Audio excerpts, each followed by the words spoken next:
Olá, meus irmãos, graça e paz a todos.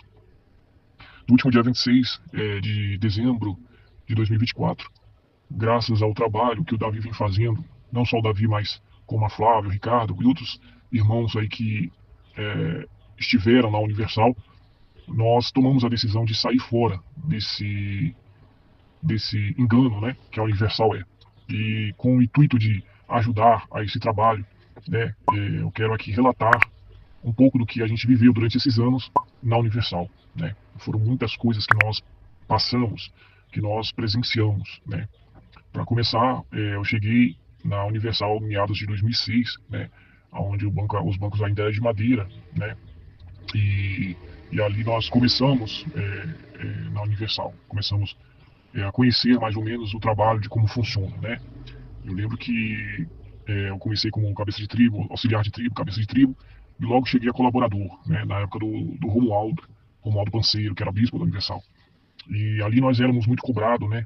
Como colaborador nós éramos muito cobrados, porque a Universal ela trabalha muito com metas de pessoas, né? Não é só metas financeiras, mas de pessoas. Então eu lembro que sábado era nos dada a meta de a gente fazer núcleos de oração, né? Independente do horário, a gente fazia núcleo de oração para convidar as pessoas ao domingo. A gente tinha que dar o nosso jeito para levar essas pessoas, né, domingo na reunião do pastor, né. Então a gente era muito cobrado. E se a gente não levasse, a gente era sempre colocado em xeque. Será que você é de Deus? Será que você realmente nasceu de Deus? Será que você teve um encontro com Deus? Sempre era esses argumentos que eles usavam para nos fazer sentir culpados, né, pela pessoa não estar no domingo na igreja, né? E muitos não queriam estar realmente. Então, sempre usava aquela passagem: a árvore boa produz os bons frutos. Será que você é essa árvore? Né? Sempre era colocado em questionamento a nossa conduta, né? O nosso caráter é, diante de Deus, entendeu? Sempre era gatilhos para deixar a pessoa se sentir culpada ou a pessoa entrar em dúvida, né? Então, a Universal trabalha muito, trabalha forte nessa questão de psicológico. Ela sempre faz com que a pessoa ela se sinta culpada. A instituição ela sempre tira o dela da reta, né? A instituição ela não se responsabiliza por nada, por nada. Diga-se de passagem, né, os pastores, né, e até mesmo obreiros, né, que tem que assinar uma papelada agora para que se tire a responsabilidade da instituição, né, porque ela não se responsabiliza por nada.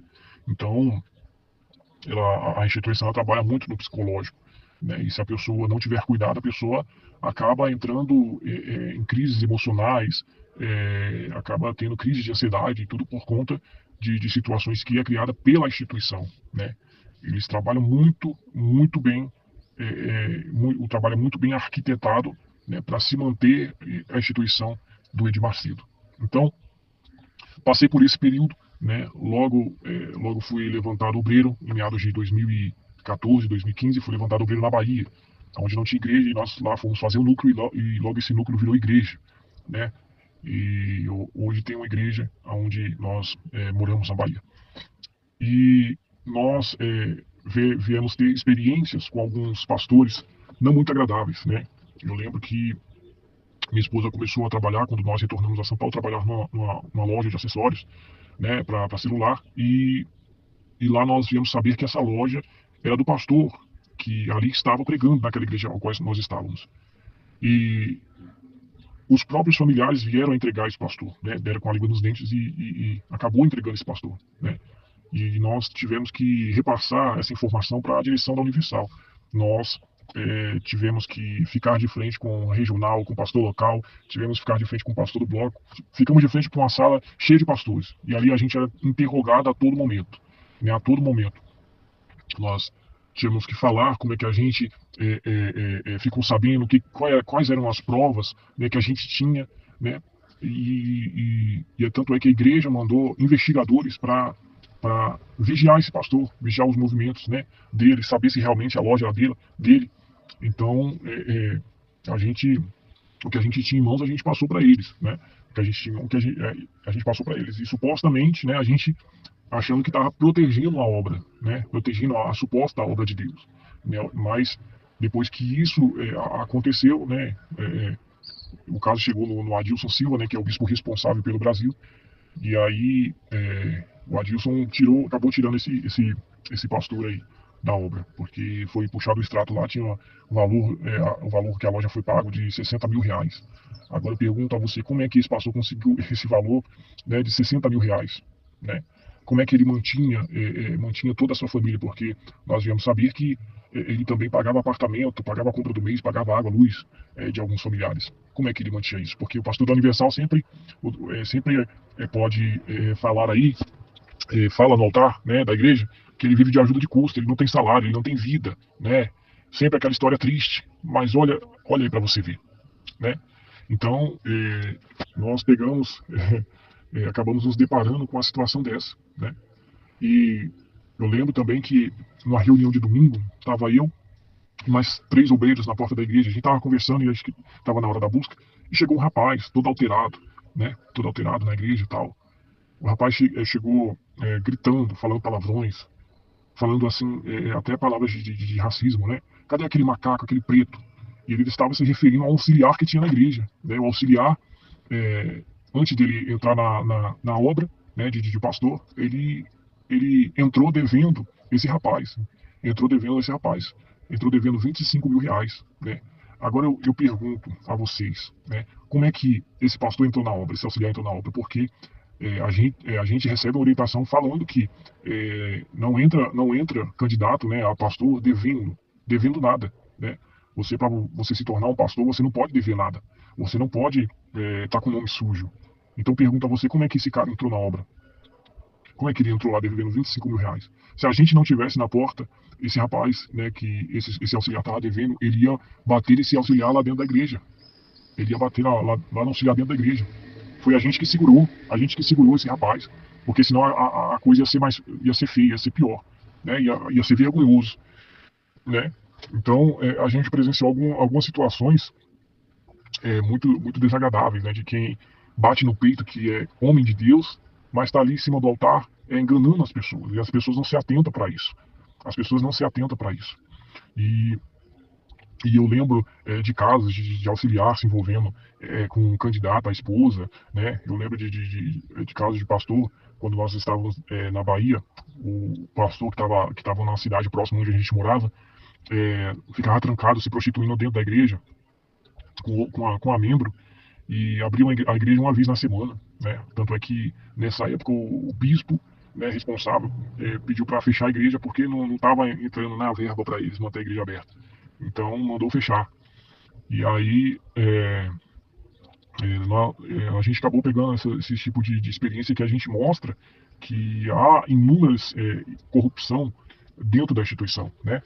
E falando de Fogueira Santa, nós passamos um período também complicado, porque a gente já deu muita coisa, vendemos bens materiais, nós tiramos do nosso ganha-pão, né, para colocar no altar, né? Porque acreditávamos que Deus, né, conforme eles pregam lá em cima, Deus vai te responder se é tudo por tudo, é tudo ou nada. É sempre assim. Então a gente já passou muito aperto na nossa vida, muito aperto, né? Porque deixávamos de pagar até aluguel. A gente passou, eu lembro de uma situação que a gente passou tão apertado, o único jeito que a gente tinha, a gente foi lá e colocou no altar, né? E a gente foi humilhado pela dona da casa, a dona da casa querendo receber o dinheiro não sabia o que fazer, porque acreditava que Deus era mágico. Isso era que eu acreditava, porque eu acreditava com tanta fé naquilo que supostamente o homem de Deus, o pastor, falava lá na frente. Eu acreditava com tanta certeza que eu pegava e dava tudo, a ponto de passar vergonha, a ponto de ficar sem nada dentro de casa, sabe? E eu ficava me perguntando, meu Deus, o que eu estou fazendo de errado? Por que não acontece nada? Sabe, por que o Senhor não me responde? Eu estou em pecado? Será que o problema sou eu? Sabe? Então, a gente passou muita vergonha, né, durante esse período que a gente ficou na Universal. E eu lembro que quando eu comecei, né, de colaborador lá atrás, o pastor ele tinha autonomia, né, para abrir o envelope dos obreiros, né? Os colaboradores não era exigido tanto, mas os obreiros passavam apertado, né? Porque eu lembro de uma situação em que o pastor pegou o envelope de uma obreira, ele abriu e tinha R$ 5. Aí o pastor ficou bravo. Colocou a obreira de banco, falou: a senhora não tem vergonha na cara, a senhora não entende o que é sacrifício. Como é que a senhora me coloca R$ 5 dentro do envelope? Eu lembro como se fosse hoje. Então, toda vez que chegava época de Fogueira Santa, os obreiros passavam apertado, apertado. Hoje em dia não funciona mais assim, né? Mas antigamente a exigência para você se cumprir um voto, para você fazer a Fogueira Santa, você era vigiado de perto. Senão você era taxado de perturbado e muitas das vezes tinha um obreiro que era arrancado da suposta obra de Deus, né? Porque ele não queria participar de Fogueira Santa, entende? Então, é, é, eu acredito que a Fogueira Santa é a pior fase da vida de um membro, de um obreiro, seja lá ele quem for, a pior fase que a pessoa passa dentro da Universal. É a face do diabo isso aí. A face do diabo, porque e, eu acredito que a pessoa, quando ela quer vencer, ela tem que ler a palavra de Deus. E quando a gente não lê a palavra de Deus e quando a gente não medita na palavra de Deus, né, a gente sofre, a gente pena na mão dos outros. Foi o que aconteceu comigo e com muitos outros que lá estavam. Lá estavam. Vocês podem acompanhar nos canais dos nossos irmãos aí, do Davi, da Flávia, do Ricardo, porque denúncia aqui não falta. Eu sou só mais um no meio de muitos aí que passaram coisas talvez piores do que eu já passei, né? Então a fogueira santa é a deturpação, né, da palavra de Deus na vida de uma pessoa, né? Então é muita cobrança. Eu lembro que eu queria entrar na obra, né, ser pastor, tal, e eu lembro das humilhações também que eu já passei, né? Chegava no domingo de manhã, era chamado de burro na frente do povo, de retardado, de idiota. Acorda pra vida, o pastor tava nem aí, sabe? O pastor tava nem aí, o pastor dava tapa na cabeça, sabe? Botava pra limpar o sapato. Ó, limpa meu sapato aí, sabe? Era desse jeito. E eu acreditando que tava fazendo pra Deus, sabe? Não, tô limpando o sapato do homem de Deus aqui, sabe? E eu lembro que nessa época também, o pastor cortava muita gravata. Essa gravata aqui tem unção. Eu vou cortar ela, você vai colocar um pedaço dessa gravata. Eu vou colocar um pedaço dessa gravata nesse envelope que você vai pegar. Você vai pegar esse pedaço dessa gravata, você vai colocar onde você quer comprar, o que você quer conquistar. Era desse jeito, sabe? Então, muita coisa que as pessoas ela precisam abrir os olhos para que Deus possa libertar elas. Para que Deus possa libertar elas. E outra época horrível também é a época da política, né? Quando você chega à época da política, né? Esse período que eu queria ser pastor, eu estava sendo provado, né?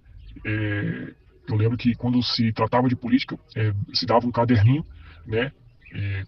Tinha alguns caderninhos que era 25, outros era 40, outros era 100. Era a quantidade de pessoas que você ia conseguir para votar naquele candidato, né? Você colocava ali o nome da pessoa, você colocava o endereço dela, o WhatsApp, e sempre usando aquele argumento, né?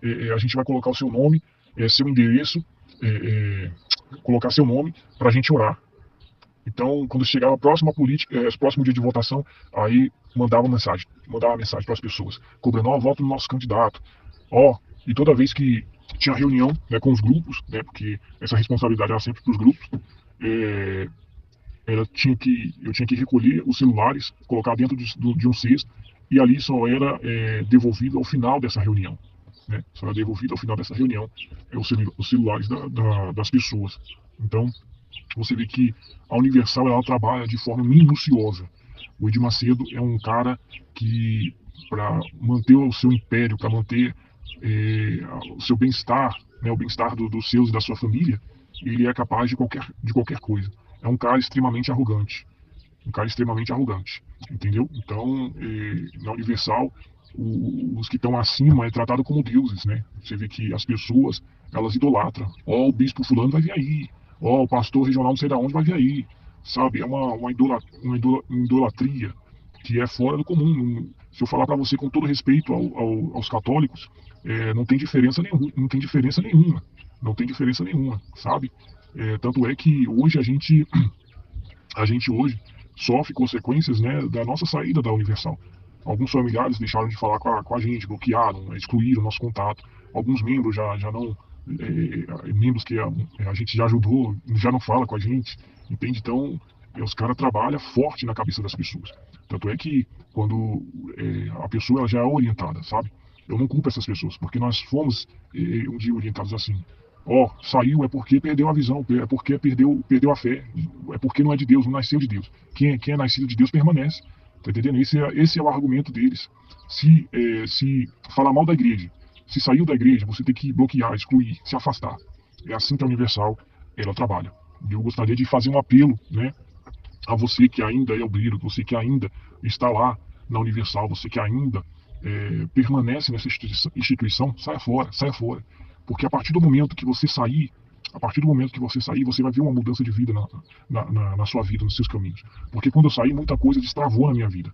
Muita coisa andou na minha vida. Já até falei aqui no canal do Davi, foi um pequeno testemunho. Consegui pagar uma dívida que fazia tempo que eu não conseguia pagar. Conquistei meu primeiro automóvel, né? Conquistei outros bens, né? E graças a Deus por isso. Tudo isso depois de anos, sabe?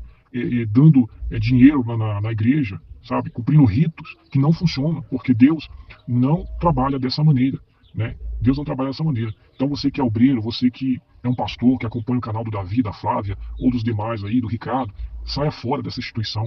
Saia fora, porque nós já tivemos casos de obreiro que se mataram, né? Já tiveram casos de esposas de pastor que se mataram, pessoas que estão sofrendo graves crises de ansiedade, pessoas que estão entrando em depressão dentro da instituição. Por quê? Porque a instituição trabalha no psicológico, para destruir o seu psicológico, para enriquecer o Edir Macedo. Então sai fora, pelo amor de Deus, saia fora dessa barganha, dessa mentira, porque não tem nada de Deus nessa igreja. Não tem nada de Deus nessa igreja. Então, por favor, tá bom?